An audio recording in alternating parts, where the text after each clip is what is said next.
ओम नमः शिवाय। हर हर महादेव। रुद्र संहिता का पंचम खंड का 9वां अध्याय। देवताओं और दानवों का युद्ध, शंखचूड़ के साथ वीरभद्र का संग्राम, पुनः उसके साथ भद्रकाली का भयंकर युद्ध करना और आकाशवाणी सुनकर निवृत्त होना। शिवजी का शंखचूड़ के साथ युद्ध और आकाशवाणी सुनकर युद्ध से निवृत्त हो विष्णु को प्रेरित करना। विष्णु द्वारा शंखचूड़ के कवच और तुलसी के शील का अपहरण। फिर रुद्र के हाथों त्रिशूल द्वारा शंखचूड़ का वध। शंख की उत्पत्ति का कथन। सनत कुमार जी कहते हैं, महर्षि जब उस दूत ने शंखचूड़ के पास जाकर विस्तार पूर्वक शिवजी का वचन कह सुनाया तथा तत्वता उनके यथार्थ निश्चय को भी प्रकट किया, तब उसे सुनकर प्रतापी दानव राज शंखचूड़ ने भी परम प्रसन्नतापूर्वक युद्ध को ही अंगीकार किया। फिर तो वह तुरंत ही आमंत्रित मंत्रियों सहित रथ पर जा बैठा और उसने अपनी सेना को शंकर के साथ युद्ध करने के लिए आदेश दिया। इधर अखिलेश्वर शिवजी ने भी तत्काल ही अपनी सेना को तथा देवों को आगे बढ़ने की आज्ञा दी और स्वयं भी लीलावश युद्ध के लिए सन्नद्ध हो गए। फिर तो शीघ्र ही युद्ध आरंभ हो गया। उस समय नाना प्रकार के रणवाद्य बजने लगे।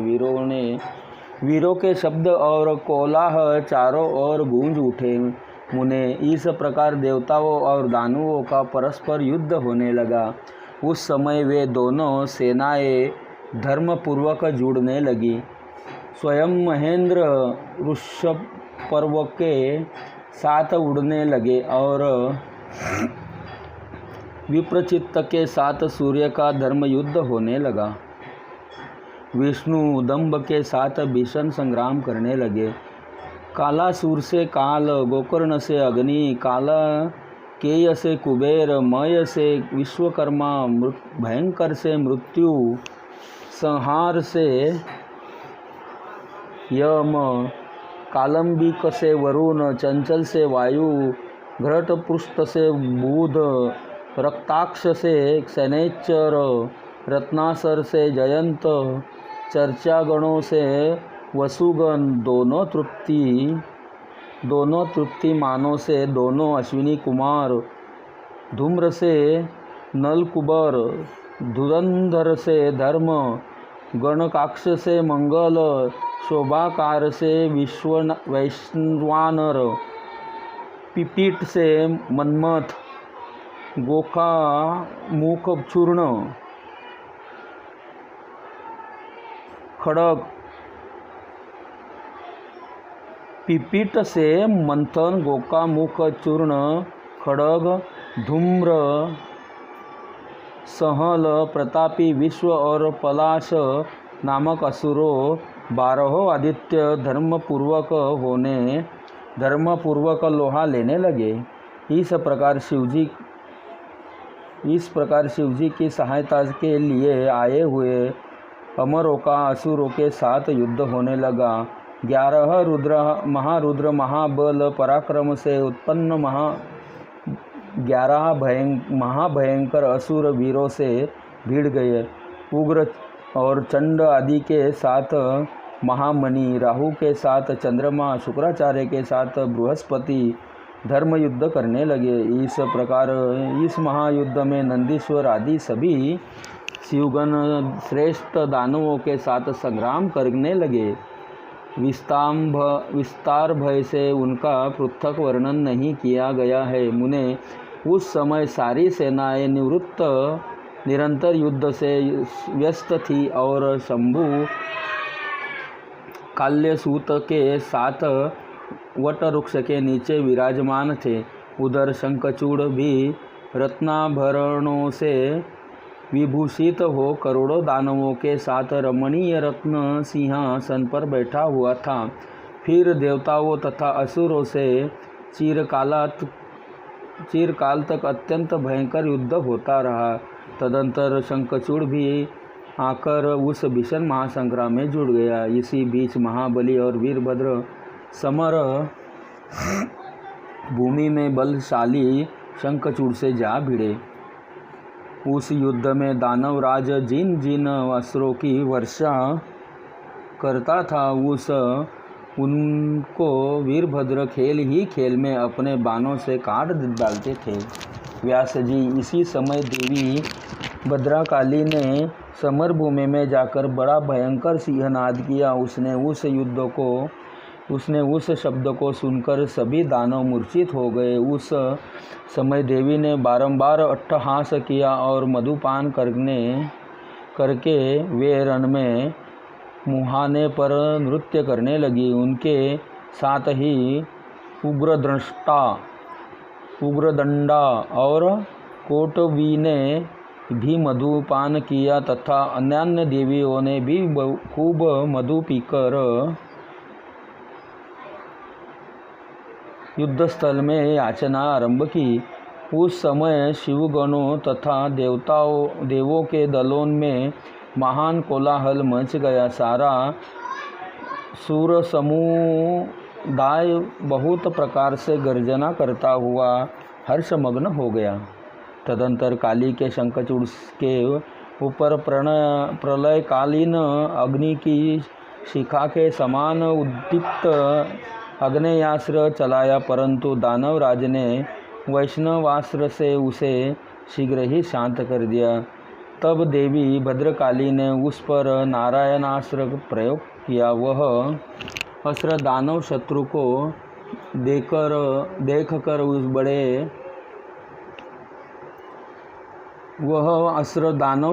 देखकर बढ़ने लगा। तब प्रलय अग्नि की ज्वाला के दानव उद्दीप्त होते हुए नारायणास्त्र को देखकर शंखचूड़ दंड की भांति भूमि पर लेट गया और बारंबार प्रणाम करने लगा। तब उस दानव को नम्र हुआ देखकर वह शस्त्र निवृत्त हो गया। तत्पश्चात देवी ने उस पर मंत्रपूर्वक ब्रह्मास्त्र छोड़ा। उस अस्त्र को प्रज्वलित होता हुआ देखकर दानवराज ने भूमि पर खड़े होकर उसे प्रणाम किया और ब्रह्मास्त्र से ही उसका निवारण कर दिया।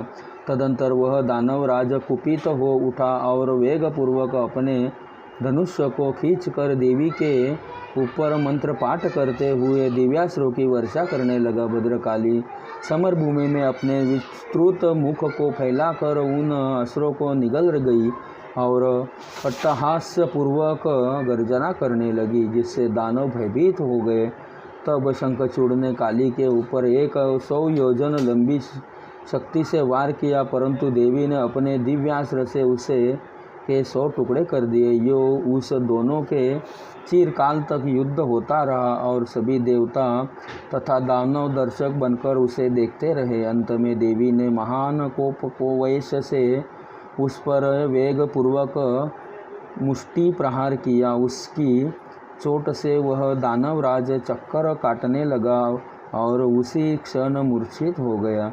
फिर क्षण भर में ही उसकी चेतना लौट आई और वह उठ खड़ा हुआ, परंतु उस प्रतापी ने मातृबुद्धि होने के कारण देवी के साथ बाहु युद्ध नहीं किया। तब देवी ने उस दानव को पकड़कर उसे बारंबार घुमाया और उस बड़े क्रोध से वेगपूर्वक ऊपर को उछाल दिया। प्रतापी शंखचूड़ वेग से ऊपर उछला और पृथ्वी पर गिरकर पुनर्उठकर खड़ा हुआ।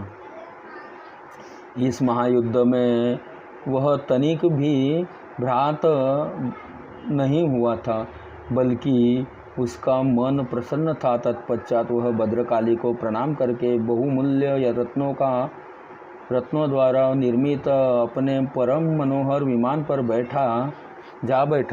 इधर काली का मुख भूख से विहल होकर दानवों का रक्तपान करने लगी।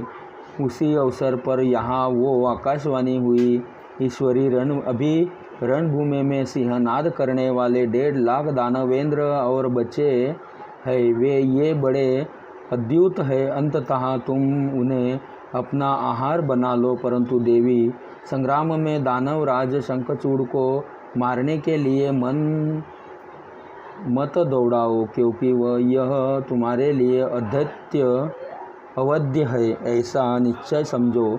आकाशवाणी द्वारा कहे हुए वचन को सुनकर देवी भद्रकाली ने बहुत से दानवों का मांस भक्षण करके उनका रक्तपान किया और फिर वे शिवजी के निकट चली गई।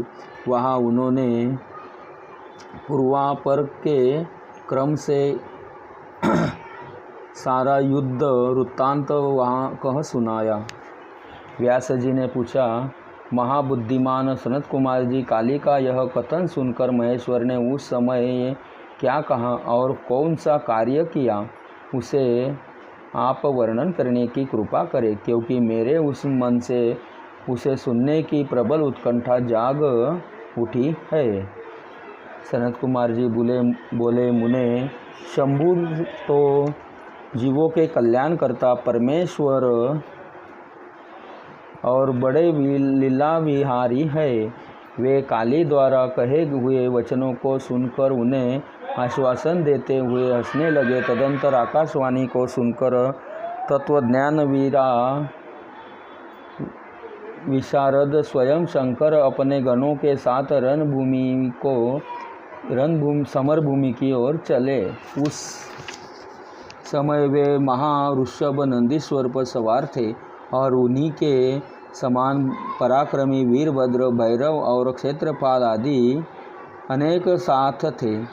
रणभूमि में पहुंचकर महेश्वर ने वीर रूप धारण किया। उस समय पूर्ण रुद्र की बड़ी शोभा हो रही थी और वे मूर्तिमान काल से दिख रहे थे। जब शंखचूड़ की दृष्टि शिवजी पर पड़ी तब वह विमान से उतर पड़ा और परम भक्ति के साथ दंड की भांति पृथ्वी पर लौटकर उसे सिर के बल उन्हें प्रणाम किया। उस प्रकार नमस्कार करने के पश्चात वह तुरंत ही अपने विमान पर जा बैठा और कवच धारण करके उसने धनुष्य बाण उठाया।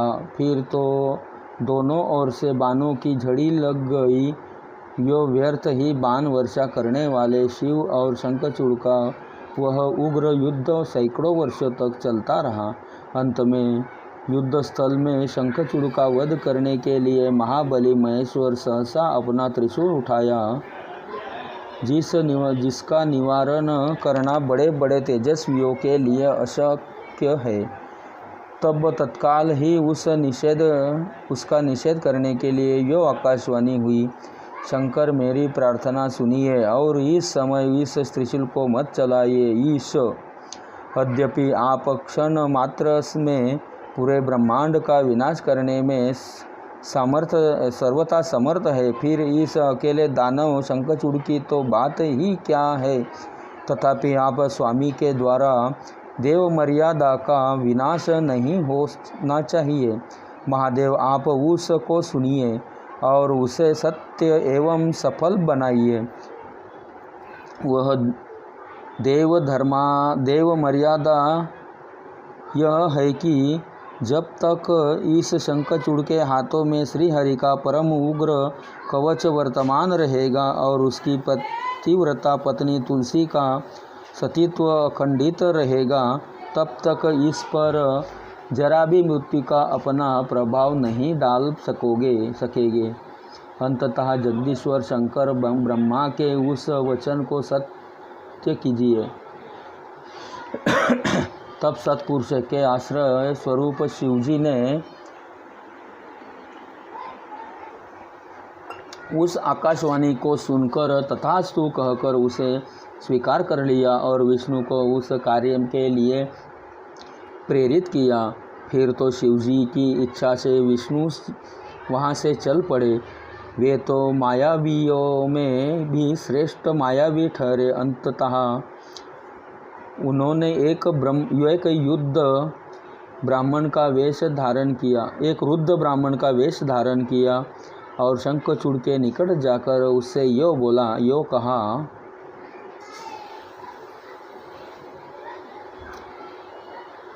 रुद्र ब्राह्मण बोले, दानवेंद्र, इस समय मैं याचक होकर तुम्हारे पास आया हूँ।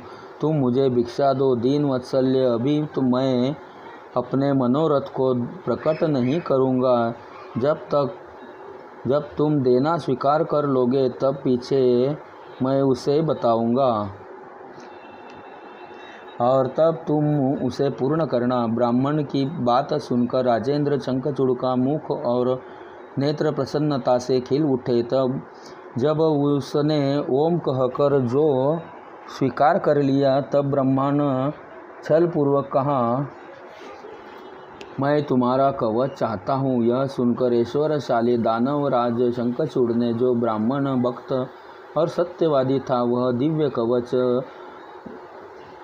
जो उसे प्राण के समान था ब्राह्मण को दे दिया। इस प्रकार श्रीहरि ने माया द्वारा उससे वह कवच ले लिया और फिर शंखचूड़ का रूप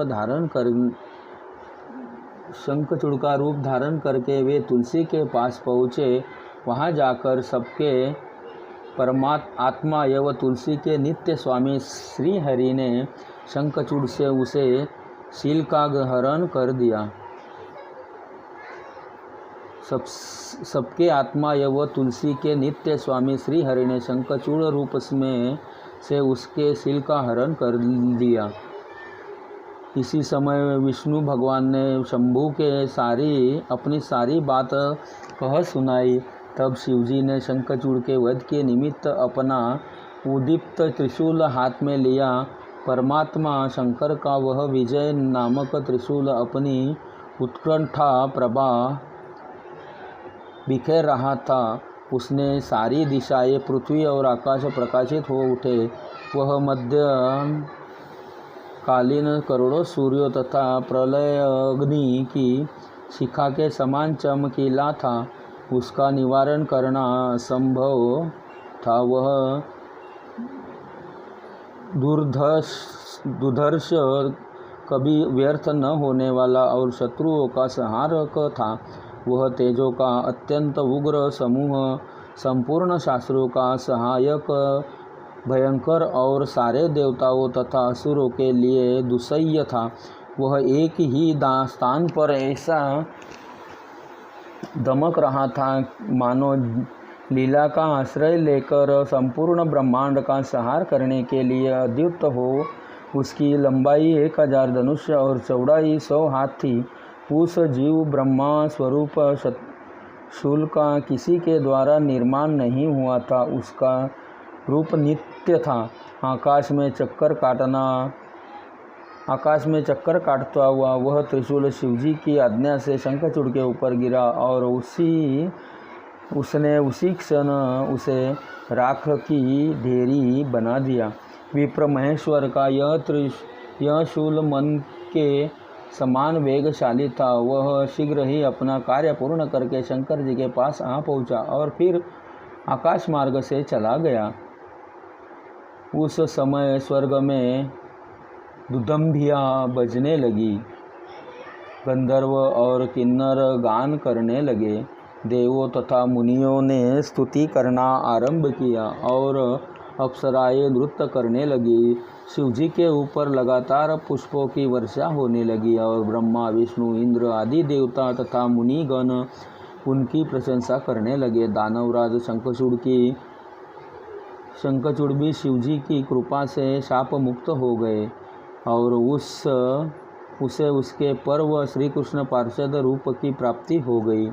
शंखचूड़ की हड्डियों से शंख जाति का प्रादुर्भाव हुआ। जिस शंख का जल शंकर के अतिरिक्त समस्त देवताओं के लिए प्रशस्त माना जाता है, महामुने श्रीहरि और लक्ष्मी को तथा उनके संबंधियों को भी शंख का जल विशेष रूप से अत्यंत प्रिय है, किंतु शिव के लिए नहीं। इस प्रकार शंखचूड़ को मारकर शंकर, उमा, स्कंद और गणों के साथ प्रसन्नतापूर्वक नंदीश्वर सवार हो शिवलोक को चले गए। भगवान विष्णु ने वैकुंठ के लिए प्रस्थान किया और देवगण परमानंद मग्न हो अपने अपने लोकों को चले गए। उस समय जगत में चारों ओर परम शांति छा गई। सबको निर्विघ्न रूप से सुख मिलने लगा। आकाश निर्मल हो गया और सारी पृथ्वी पर उत्तम उत्तम मंगल कार्य होने लगे। मुने, इस प्रकार मैंने तुमसे महेश्वर के जिस चरित्र का वर्णन किया है वह आनंददायक, सर्व दुख हारी, लक्ष्मीप्रद और संपूर्ण कामनाओं को पूर्ण करने वाला है। 9वां अध्याय पूर्ण। ओम नमः शिवाय। अगला अध्याय